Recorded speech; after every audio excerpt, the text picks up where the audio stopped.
Remekedzo. Limvumela kuseni ngethula inhlonipho. Kuna Dr. Nira, our General Secretary. Dr. Nira unobhala jikelele wethu. Vatitungamira mangwanani hano. Osihole ekuseni. All members of the Apostolic Council. Wonke amalunga edale le-Apostolic Council. Vafundisi vose. Abafundisi bonke. Rukudzo rwangu no remekedzo to the President of the Mozambique Republic. Inhlonipho yami kumongameli weMozambique. Baba na amai tino parukudzo no remekedzo kwamuri. Baba lo mama siyalihlonipha The siyaliphakamisa. General Secretary vedu Baba Tayedza veku-Mozambique. Lo nobhala jikelele ubaba wethu Tayedza oweMozambique. Pamwe chete na amai. Kunye lo mama. Tinonzwa kuremekedzwa nouvepo wenyu pakati pedu. Sizwa futumala ngobukhona benu kulindawo. Andisi kushumira pano ndauya kuzovhara msangano. Angishumayeli lapha ngizevala umhlangano. Vashumiri ndinoda kutenda izvikuru kwazvo. Bashumayeli ngithanda ukulibonga kakhulu. Patinenge tigerapo muchishumira tinenge takabatira moyo maoko. Nxa sihlezi laphana lishumayela siyabe sibambela izinhliziyo ezandleni. Kuti naimi we Mwari tibatsirei. Ukuthi uNkulunkulu mawusisize. Bati musangano uno ushu. Kodwa lumhlangano Vafundisi vese kubva wokutanga kusvika wokupedzesera. Abafundisi bonke kusukela kwakuqala lophethileyo. Vakashandiswa naMwari zvisina akamboona. Basetshenziswe ngumlimi ngendlela yaphezulu. Zuva ranhasi Namhlanje izuva rokugamuchira ropafadzo romusangano. lusuku lokwamukela isibusiso somhlangano. Rega kuteerera chando chigamuchira ropafadzo romusangano. Ungalalela umqando yamukela isibusiso somhlangano. Awuyende usina kugamuchira ropafadzo romusangano. Awuhambi ungamukelanga isibusiso somhlangano. Vadiki vose vatakapirwa naMwari youth. Abasha bonke sibanikezwe nguNkulunkulu. Inhaka yatakapirwa inobva kuna Jehova. Lilifa esinikezwe nguNkulunkulu. Nhaka iyoyo tinoramba nayo kuti Satani hangaitore. Siyala lalo leli lifa ukuthi uSathana angalithathi. Satani hauna chance nevana vedu. Sathana awulathuba kubantu abethu. Vedu vana tinoenda navo kudenga. Abethu abantwana sikhamba labo ezulwini. Musangano uno weprogress. Lumhlangano weprogress. Shamwari chimboti progress. Zalwane wothi progress And enlargement. and enlargement. Progress iyo iri kuzoitika mauri. Progress le izokwenzakala kuwe. Rega kuzvitarisira pasi. Mawungazikhangeleli phansi. Rega kuzvitarisira pasi. Ungazeyisi. Shoko irori rataurwa riri kuzoitika mauri. Leli lizwe likhulunywe lizogcwaliseka kuwe. Rinoda kuvhenganiswa nokutenda. Lifuna ukuhlanganiswa lokukholwa. Ndati ngarivhenganiswe nokutenda. Malihlanganiswe lokukholwa. Kana pasina kutenda, Nxa ukukholwa kungekho hazvibviri kufadza Mwari. kungemthokozisa uNkulunkulu. Anouya kuna Mwari ngaatende Oza kuNkulunkulu kuti makakholwe Mwari varipo ukuthi uNkulunkulu uye khona. vanopa mubayiro. Njalo uyanikeza umvuzo. Vose vanouya kwaari Bonke vachitenda. abeza kuye bekholwa. Vangani vanotenda kuti ini ndakachigamuchira chomusangano uno. Bangaka bakholwa ukuthi ngikwamukele kulumhlangano. Iti ngazvive kwandiri Ukuthi sezvamareva. makube kimi njengoba utshilo. Now chandiri kuda kutaura panapa, Engifuna ukukukhuluma lapha. ndanga ndichida kudzidzisai kambo kokuenda muchiimba, Bengifuna ukulifundisa ingoma yokuhamba lihlabela. kakorasi kokuenda muchiimba Okuyi chorus kokuhamba lihlabela. kanoti iko God can do anything Kuthi uNkulunkulu angenza iloba yini. anywhere Kuyiphi indawo anytime. la ngasiphi isikhathi. God can do anything by faith. Angenza iloba yini ngokukholwa. Munokagona here kambaka. God can do anything anywhere anytime. God can do anything by faith. God can do anything, anywhere, anytime. God can do anything by faith. God can do Just say, God can do anything, anywhere, anytime. anytime. God can do anything by faith. One more time. God can God do can do anything, anywhere, anytime. God can do anything by faith. One more time. God can do anything, anywhere, anytime. God can do anything by faith. Hallelujah. Makabata ere kambo kangwaka. Libambile lingoma yami. Ndakuda imi moga kuti mukaimbe. Sengifuna lina lodwa lihlabele. God can do any.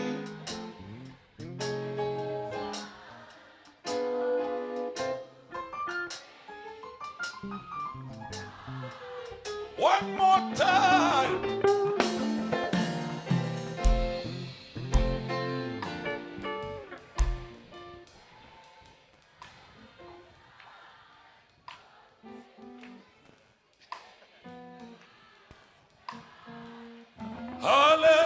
Hallelujah. Ndiyo maridzo yangu nasi iyoyo. Intshumayelo yami le ekuseni.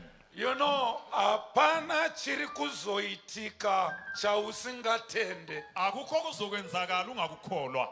Kana uchitenda kuti ucharorwa, Nxa ukholwa ukuthi uzokwenda, uri kuzororwa. uzokwenda. Kana uchitenda kuti uchava nevana, Nxa ukholwa ukuthi uzokuba labantwana, musangano uno lumhlangano Mwari vakataura kuti rega kungoti ndichava nevana. uNkulunkulu ukhuluma wathi ungaphoqa ukuthi ngizokuba Ita labantwana. sahana. Woba njengoHana. Itini ndinoda mwana dhokota. Wothi mina ngifuna umntwana udokotela. Ndinoda gweta. Ngifuna umantshi. Ndinoda minister. Ngifuna uminister. Ndinoda president. Ngifuna umongameli. Zvose zvauchakumbira kuna Mwari, Konke ozokucela kuNkulunkulu, Mwari wako ari uNkulunkulu kuzokuitira. wakho uzokukwenzela.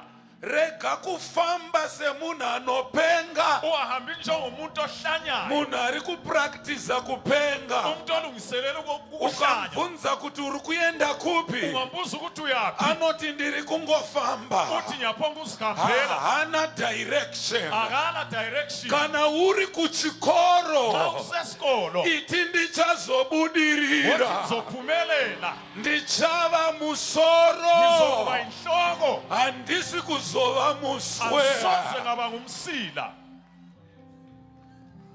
You are going to decree a thing, Uzokukhuluma and it into shall be established. izokumiswa. Muri pano, Ulapha. fambai muchiisa ma-decrees. Hambani libeke izinqumo. David atarisana na Goliath. uDavid ebhekane loGoliath. He made a declaration. Wabeka wakhuluma. Akaisa 5 decrees. Wabeka izinqumo ezinhlanu. Number 1 akati, this day, nasi, Wathi okokuqala namhlanje Jehovah will deliver you into my hands. uJehova uzokubeka ezandleni zami. Mukomana we-youth Jaha le-youth ari kuisa ma-decree kumuvengi. uyabeka amazwi Rega alamandla kusitha. kutarisira vana baba nana amai. Ungakhangeleli obaba Iwewe uri se-youth. wena usesemutsha. David anoisa decree kumuvengi. uDavidi ubeka umutsha. Anoti nasi uno Uthi namhlanje Mwari achakuisa mumaoko uNkulunkulu angu. uzokubeka ezandleni zami. Taurira mweya yezvikwambo. Sikhulumela Taurira mweya uiti nhasi. uthi namhlanje. Muri kundinzwa here? Liyangizwa na? Hakuna anokuisira degree iroro. Akekho okubekela lumusho. Iwewe taura degree no uduku hwako ihwo. Wena khuluma umutsho. David akataura that degree. uDavid wakhuluma. Number 2 akati, I will smite you. Okwesibili wathi ngiza kukushaya. Number 3 akati, I will take your head off. Okwesithathu wathi ngiza kuquma ikhanda. Number 4 anoti, I will give your body the birds of the air and the beasts of the field. Okwesine wathi ngizokunikeza umzimba wakho kunyoni zezulu lezinyamazana zasendle. Number 5 anoti, nyika yose ichaziva kuti kuna Mwari mupenyu. Okwesihlanu uthi umhlaba uzokwazi ukuthi kuloNkulunkulu ophilayo. Ndiri kukutaurira iwe nhasi. Khuluma kuwe namhlanje. Taurira nhamo dzekumusha kwenyu. Tshela udubo lwakini ovela khona. Taurira zviri kukunetsa nhasi. Tshela okukuhlupha namhlanje. Utaure uti nhasi. Uthi namhlanje. Haikona kufamba uchiti Mwari achatinzwa. Hayikhona ukuhamba uthi uNkulunkulu Kana uzosizwa. Mwari ada Nxa achazviita. uNkulunkulu esethanda uzakwenza. Taura saDavid. Khuluma njengoDavid. Ari kuti nhasi. Othi namhlanje. Muri kundinzwa here kereke? Liyangizwa na bandla? Rini? Nini? Mwari wako haanzwe mangwana chete. uNkulunkulu wakho kezwa kusasa. Mwari wako haanzwe gore rinouya chete. kezwa ngomnyaka ozayo. Mwari wako anonzwa nyangwe iye zvino. Uyezwa lakhona manje. Ndibate mani iwe rini? Nini? Iye zvino Mwari anokunzwa. uNkulunkulu uyakuzwa. Make a decree. Beka umutsho. Ingawani ndimi munoimba ichimbo chinoti, I decree and I declare my life will never be the same again. I decree, I declare, my life will never be the same again. The porter, youth, Batsha nyacela. andisi kuparidza but ndiri kukurayira zvokuita, Angishumayeli nyakulaya okokwenza. zvokufamba uchitaura, Okokuhamba ukhuluma. nokuti bhaibheri rangu rinoti vakaropafadzwa. Bhayibheli lami lithi babusisiwe. These people will be enlarged. Laba bantu bazokukhuliswa. Vasingafambe pane vanhu vanorangana zvakaipa, Abangahambi kulaba abahlela okubi. vasingamiri nevanhu vanotaura zvisiri izvo, Abangami labantu abakhuluma okuyisikho. vasingagari panogara vadadi. Abangahlali labazigajayo. Ivavo they are going to be enlarged. Labo Handi bazokupheliswa. vachasimwa pedyo nehova dzemvura. Bazokuhlanyelwa phansi Mashizha avo haangasvavi. amahlamvu Vachabereka zvibereko. bazothela izithelo. Nguva yakafanira neisakafanira. Ngesikhathi esifanele nesingafanele. Siyana nechihure. Shiyana nokuphinga. Sex outside marriage Ukuphinga inokoka nhamo nehurombo. kuyaletha ubuyanga.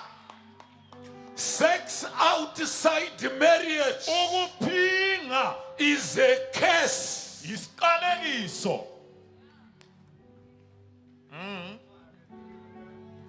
Usamire pane vanhu vakadaro. Ungami labantu abanjalo. Ramangwana rako rakajeka. Ikusasa lakho lilokukhala. Ramangwana rako rizere naMwari. Ikusasa lakho ligcwele umlimo. Josefa akuda kuenda prime minister. uJoseph esefuna ukuba nguprime minister. Akayedzwa nenyaya yechihure.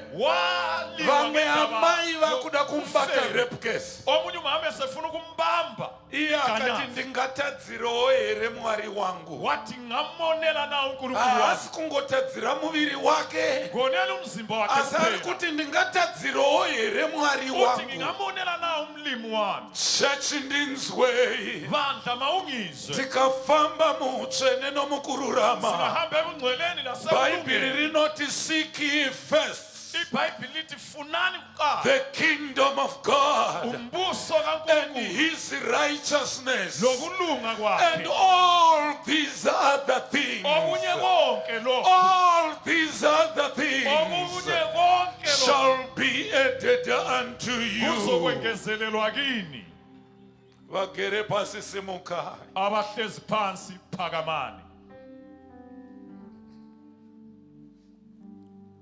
Nhasi handisi kuparidza ndiri kurayira kuti tichifamba zvakanaka. Anshumayeli nyalaya ukuthi sihambe Vafundisi kuhle. vose vakaparidza pano. Bafundisi lonke lishumayele lapha. I decree and declare Ngiyanquma your ministry will never be the same again. inkonzo yakho ayisoze yafana. Your ministry will never be the same again. Inkonzo yakho ayisoze yafana. Muchamire panorangana vakaipa. Lingamo kuhlela khona babi. Muchateedzere vatadza ministry vakuita zvepolitics. Lingalandela behle. Mirai mushoko raMwari. Manine zini likamlimi. Mirai mushoko raMwari. Manine zini likaNkulunkulu. Siyanai nemweya wepolitics. Siyanani lo moya wepolitics. Mwari ngakuropafadzei. uNkulunkulu alibusise. Mwari ngakukomborerei. uNkulunkulu alibusise. Mwari akuitirei zvakanaka. Alenzele kuhle. Vechidiki vose vari pano Abatsha bonke vari lapha kuenda kuzvikoro. abaya ezikolweni. Mwari ngakuitei musoro. uNkulunkulu alenze libe zinhloko. Mureke kuva muswe. Lingabi imsila. Komborerwai Busiswani neutano hwakanaka ngempila kahle nhle. nendangariro dzakanaka. Ngemondo lemkhumbulo emihle. Chinhu chose chisingakure Into yonke engakhuliyo. Mwari zvose zvaakasika zvinokura. Konke okudalwe ngumlimi kuyakhula. Ukabereka Mwari progress and enlargement. Ungathwala umlimi Unoona vanamai vachiti akugara akumira akufamba. usahamba Kukura kuri kuitwa ikoko. ikukhula komntwana. Imimi Lina purpose yeconference ino injongo yalomhlangano ndeyekuti tikure ngekuthi sikhule pamweya, emoyeni, pafinances, kwezemali, kumari uku. emalini la Tikure sikhule muhutano, kumpila kahle. tikure Sikhule chose chisingakure konke ongakhuliyo inhamo yega yega. ludubo kuphela. Business rako Ibhizimusi lakho ngarikure. ngalikhule. Kana wakatendeuka uchitaura nendimi, Nxa waphenduka ukukhuluma ngendimi, kura khula ugone kududzira ndimi, wenelisa ukuchasisa indimi, ugone kuprofita, wenelisa ukuprofita. uturike maoko pamusoro pevarwere vachipora. Beka izandla phezu kwabagulayo basile. Kura pazvinhu zvomweya. Khula ezintweni zikamoya. Rega kungoramba uri same level. Ungayali ndawonye. Bhaibheri rangu rinoti Bhayibheli lami lithi lona Mwari vachadurura mweya wavo. uNkulunkulu uzokuthela umoya Hazvina wakhe. kunzi kana wadururwa tinongotaura nendimi chete. Akuzange kuthiwa ungathelwa Zvinonzi vanakomana nevanasikana vachaprofita. amadodana lamadodakazi Majaya achaona zviratidzo. amajaha bona imbono. Harawa dzicharota hope. Abadala baphuphe amaphupho Nezita raJesu. ngebizo likaJesu. Kurai pamweya. Khulane emoyeni. Gamuchira mweya mutsvene waMwari. Ngamukela umoya ongcwele kamlimi. Gamuchira mweya wokududzira ndimi. Ngamukela umoya wokuchasisa Ndati indimi. gamuchira mweya wokududzira ndimi. Ngamukela umoya wokuchasisa indimi. Gamuchira mweya Ngamukela umoya wokuprofita. wokuprofita. Gamuchira mweya wezano. Zivo nouchenjeri. nokuhlakanipha. Gamuchira nezita raJesu. Ngamukela ngegama likaJesu. Baba mweya wezano. My God. Zivo nouchenjeri. Mweya wezano. Zivo nouchenjeri. Youth yedu muno muZimbabwe ireke kufamba sevanhu vasingazive. Baba mangwanani ano nezita raJesu ndinorekedza mweya wezano, zivo neuchenjeri pavanotanga mabusiness, vave nezano kwaro, vave neuchenjeri kwawo kuzvikoro, pakuroorwa vave nezano, zivo neuchenjeri. Baba, ndinorekedzera nyasha, nyasha, nyasha dziburukire pamusoro pevana venyu muzita raJesu. Nasisai vavengi vanorwisa kubudirira kwako, ngavakundwe nezita raJesu, ngavaparadzwe nezita raJesu.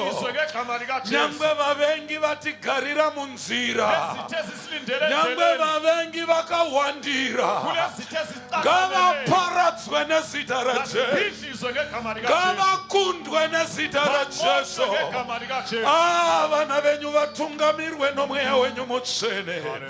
Baba vangu vakanaka, ndinotaura nyasha dzaJehovha, ndinotaura kuropafadza kwedenga kuzorore pamusoro pevana venyu muzita raJesu Kristu nzwedu. Hallelujah. Can you shout glory? Muzita raBaba takudanidzira futi muzita raMwanakomana. Glory. Thank you. Noromweya mutsvene. Wonderful.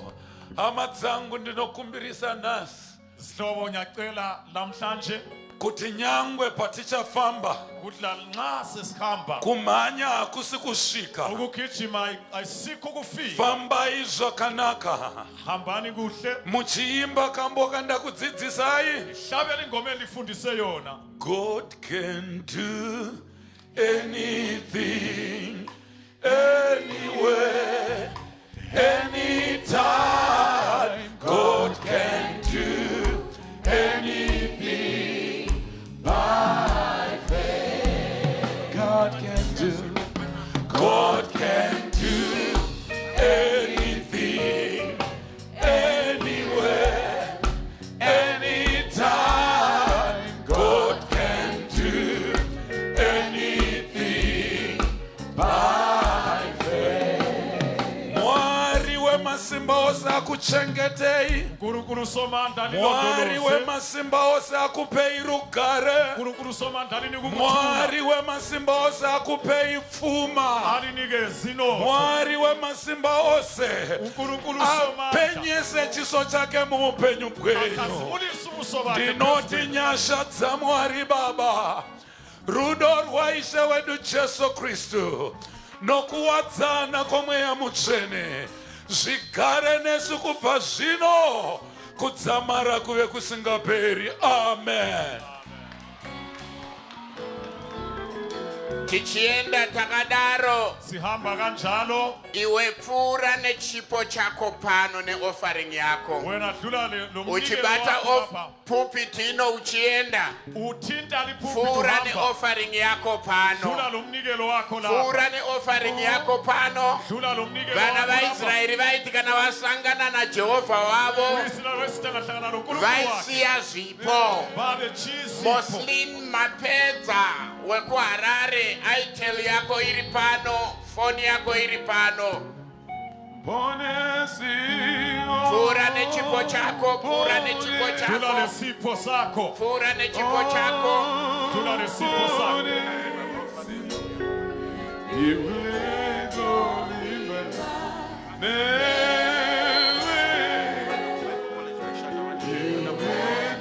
Ma-rural pastors ese Abafundisi nema-students vanga vachishanda pfuurai nepatendapo kuruda kuonekwa naamai. Ma-rural pastors ese nema-students anga achishanda. Uya nechipo chako, uya nechipo chako, uya nechipo chako. Rega kungoenda, uya nechipo chako, uya nechipo chako. Uya nechipo chako, uya nechipo chako, rega kungoenda. Jehovha vakutungamirire, Jehovha vakuitire zvakanaka.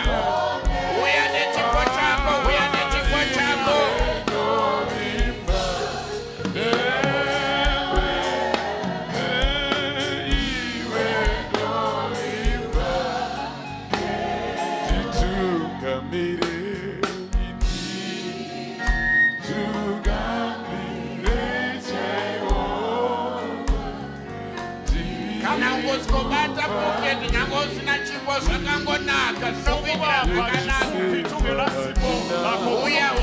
Uya nechipo chako, uya nechipo chako, uya nechipo chako. Jehovha vakuitire zvakanaka.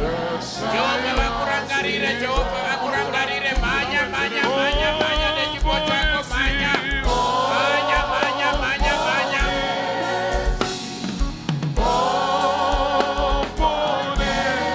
Tarisai challenge Machinya. Passport yako iri pano. Tarisai challenge Machinya. Tarisai challenge Machinya. Passport yako iri pano.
Komponesi